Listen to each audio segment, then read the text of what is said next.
The NFL coming down this afternoon out of Washington, wide receiver Terry McLaurin, who sat out of mandatory minicamp as he looks for a new contract. Well, he had this to say to the media today. I've been pretty frustrated, I'm not gonna lie. Everything that has transpired up until this point has just been disappointing and frustrating. I've wanted to continue my career here. I've created my life here. My wife and I have bought our first home here, so this has been somewhere where I've always wanted to be. I haven't decided that yet. I'm trying to take things day by day, and I think that's the disappointing part, where I was hoping up until this point things would clear up a lot more than they have. We are absolutely loaded today with special guests. This is our Commanders reporter, John Keim. All the NFL Nation reporters are here for meetings this week. It's been wonderful, and they're here to help us out with NFL Live today. So, John, when you hear that from Terry McLaurin, what do you make of it? So there were a couple things that stood out to me, Graz. One, he spoke for about 30 minutes. That's a long time, and most of it was about the frustration over the pace of negotiations. No talks for about the past month. So that's one thing. He reiterated that he wants to be here. It's where he has a lot of value. They value him. But the other two big things, Graz, that he addressed, the age issue. He's going to turn 30 in September. It's an age where receivers start to slow down. But he's only been in the league 7 years. He doesn't have the same wear and tear that maybe some other receivers at that age do. Then the other part is he talked a little bit, or certainly enough, about what he went through in the past year. I think anybody who's an NFL fan knows what this franchise was like prior to Josh Harris arriving. Terry McCorin was the face of the franchise then, a team leader, respect in the locker room. But if you're the new group, I think you're probably looking more at, okay, that's great, but what's the value going forward? Yeah. Booger? Well, the value going forward is going to be that you have a young quarterback who you're looking to make a nice jump from year one to year two in Jaden Daniels, and you want to create stability. You've already come in and brought Laramie Tunsil on the offensive line. So you're trying to surround this young quarterback with protection and playmakers, and there's no better playmaker on your team than Terry McLaurin. Now, is he Justin Jefferson or Jamar Chase when it comes to the $40 and $35 million a year? That's for the GM to decide. But I know this. Terry McLaurin is a top 10 receiver in the National Football League. And if you look at what they're making, they're all making above $30 million.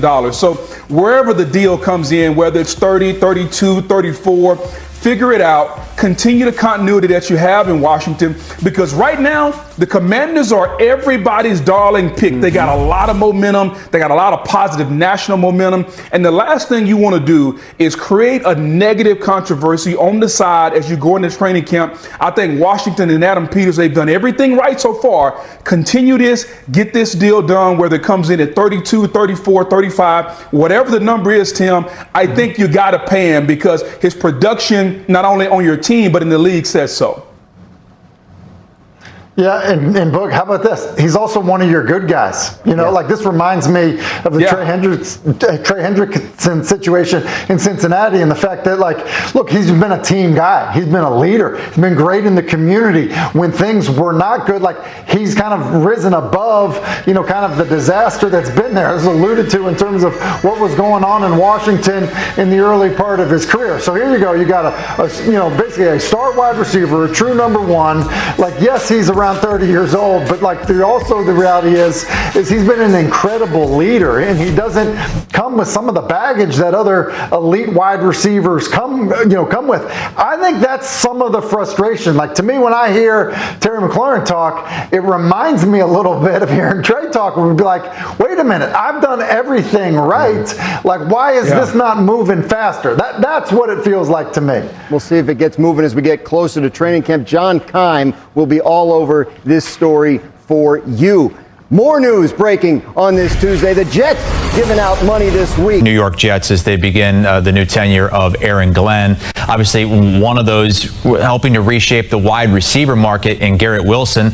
And there's another wide receiver, Terry McLaurin, who would love to see a deal get done with his team, the Washington Commanders. Now, he is right now holding out. He said earlier today in an appearance at a car dealership that he doesn't see himself playing on his current contract, but he also said that he does want to stay there and get a deal done with the Commanders. Take a listen. I've wanted to continue my career here. I've created my life here. You know, my wife and I have bought our first home here, so this has been somewhere where I've always wanted to be. And you know, just to see how things have played out has been disappointing. Obviously, I understand everything's a business, but at the same time, like, you know, I want to put myself in a position where, you know, I'm valued and, you know, I feel appreciated and things like that. And, you know, unfortunately, that hasn't transpired the way I wanted to.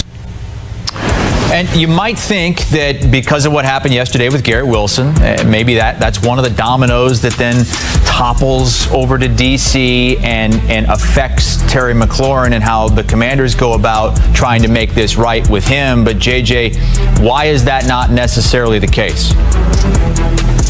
Well, because Garrett Wilson is 5 years younger than Terry McLaurin. Because Terry McLaurin is 30, he's going on 31 years old because he's already gotten his second deal with the Commanders. He signed that deal a few years ago. And so that's where we see right there at the bottom of this graphic, Terry McLaurin, $22.8 million. This is the last year of that contract extension. Look, I'm not saying that at 30 years old, Terry McLaurin is decrepit. I'm certainly not saying that whatsoever. But the NFL, whether it is a Mike Evans or a Cooper Kupp, they've had issues over the last couple of years really figuring out what that player's value is, because we know that speed starts to go as you get older, as you get over that 30-year threshold. Well, that's what we're seeing with Terry McLaurin. Yes, has he been the #1 receiver for this team? Absolutely. Was he amazing for Jaden Daniels and this run that the Washington Commanders just came off of, and hopefully that they will continue on in Washington? Of course. Could this guy run for public office, and would I vote for him? Well, Chris, I don't get into politics on this show, but maybe, all right? But what they also have to understand is that the market, while it has gone up a great deal for a number of #1 wide receivers, and we can put that graphic back up, and I will show you exactly where Terry McLaurin is probably going to slot in if both sides can ultimately agree to a deal, and that would be after the last #1 receiver and before the top #2 receiver. So T. Higgins averaging around $29 million in average annual value. Jalen Waddle right around there as well. That's probably the sweet spot for Terry McLaurin. Not a long-term deal in terms of 4 or 5 years. You're not signing up for that if you're the Commanders. But 2 or 3, you figure out the guarantees, you get the average annual value close to 30. That's probably the sweet spot. In terms, lastly, Chris, of holding out, because he is a veteran and because of the way that the collective bargaining agreement is, he can't really hold out because it's going to run him about $50,000 per day. That starts to add up really quickly. All the money that you think you're going to make in that next contract, well, you ultimately have to pay it back for all the time that you missed in July and August. So we'll see where things go. Doesn't seem like it's happening anytime soon to hear Terry McLaurin say it, but I do think that ultimately the two sides will work something out because both sides want and need each other. And if he does slot in where you think he might there by T. Higgins, that would make him 9th, 10th highest paid AAV. He wants to be top 5 at this point, but that just might not be in the cards for Terry McLaurin. And time is running out to get to training. More breaking. As a Commanders fan, McLaurin and the Commanders, as we know, are hoping to get a deal done before the start of training camp. That's on July 22nd. However, he skipped all offseason workouts with the Commanders to this point. I'm still not reading too much into that. However, we're still monitoring this situation over the next week. How ultimately do you see this ending? Yeah, I do think that they come to some sort of agreement. Again, like I said, they have a quarterback on his rookie deal. You have the financial flexibility, but similar to what we were talking about with TJ Watt, what's the kind of contract that Terry McLaurin is looking for? One that I think makes a lot of sense is if he mirrors something similar to what the Pittsburgh Steelers did with DK Metcalf after they acquired him. Yes, Terry McLaurin's a little bit older than DK Metcalf, but you're still looking at somewhere in the range of $33 million in average annual salary. $30 million per season is kind of the going rate for a #1 wide receiver in the NFL. You have Jamar Chase topping the entire market, a little over $40 million per season. You look at what Terry McLaurin was previously making, $22.8 million in AAV. He deserves to be in that conversation, in that tier of elite wide receivers in the NFL, which is, again, in that $30 million, $33 million per year rate. So I do think it ultimately gets done. It's just crazy that it hasn't happened already. Yeah, a crazy waiting game for Commanders fans who hope that McLaurin stays in D.C. to help to keep them competitive in the NFC East. Elsewhere in the AFC East, can any Skull Nation, we might be on the verge of adding another legit playmaker to our offense. I'm talking about Terry McLaurin. Yes, that Terry McLaurin. And it's not just a rumor anymore. Sources say the Vikings are actively negotiating a deal with the Commanders to bring the two-time Pro Bowler to Minnesota. Let's talk about what's going on, what he brings to the table, and what this means for our offense moving forward. Don't forget to like, subscribe to Report Vikings, and let's dive in.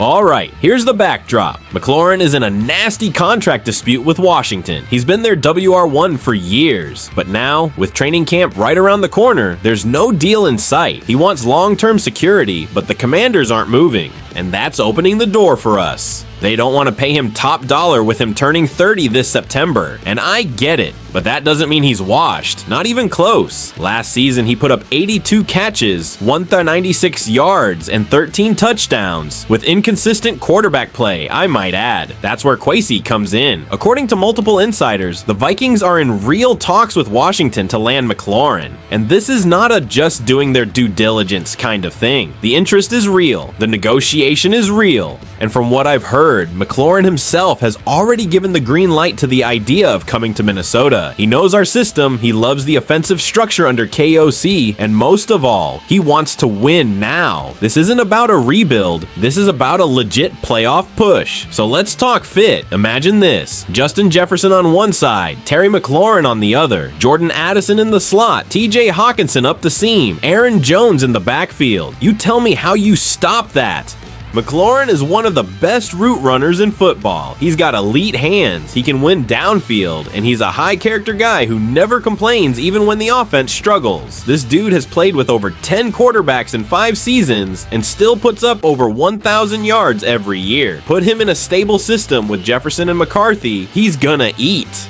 And let's not forget, JJ McCarthy is a rookie. One of the best ways to ease that transition: surround him with veterans who know how to get open, run crisp routes, and lead by example. McLaurin checks every one of those boxes. Now, of course, he's not coming cheap, but from what's being reported, the Vikings are offering a day 2 pick, likely a second rounder, and maybe even a player. But here's why it works. McLaurin still has trade value, but the Commanders don't want to commit long term. For us, we can structure a short extension that front loads the guaranteed money while JJ is still on a rookie deal. This is the exact kind of strategic aggression smart front offices make when they believe in their core. And clearly, Kwesi and O'Connell believe in what we've built. So here's my take. This isn't just a splashy name. This is a guy who brings production, leadership, and experience. And if we get him, we go from a dangerous offense to a borderline unstoppable one. But I want to know what you think, Skull fam. Is Terry McLaurin worth a second round pick and a short extension? Would you pull the trigger? Do you think this offense needs one more proven weapon, or are we good with what we've got? Drop your thoughts in the comments. You know I'll be in there reading and replying. Terry McLaurin in purple and gold. Man, that would send a message to the entire NFC that the Vikings are not playing around in 2025. Let's hope this deal gets across the finish line. And when it does, you'll hear it here first. Hit that like button, subscribe, and turn on the bell so you never miss a trade alert. I'm Victor, this is Report Vikings, and we're building something special in Minnesota. Skol!